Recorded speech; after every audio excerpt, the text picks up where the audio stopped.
جابر ضل مي جابر انتم مو هون.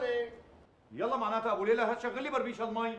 سعيد هات الصابون جل سكر الشبابيك ونزل الدعاسات. يلا وينه هاد؟ افجانتي انت عم تحكي جد يعني؟ من كل عقلك بدك يعني انا اغسل لك السياره؟ لك شو علي لك ابو ليلى؟ اعتبرني ام ليلى وعم بتقول لك عندك غسيل اليوم. والله معقوله. روح على الدعاسات ما بعرف شو شغل لشوي.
لك شو عم تعملوا هون؟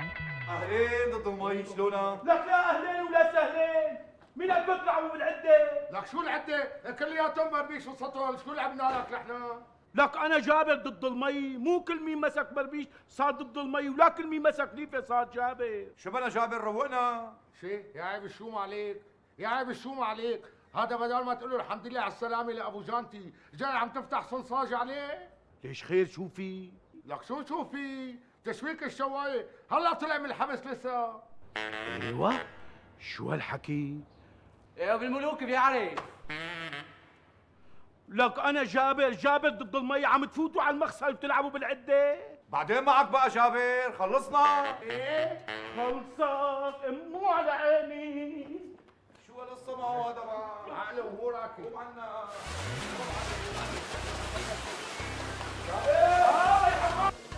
ابو ليلى كيف الجو عندها؟ الله يبعث الخير، مبين سنة خير هالسنة.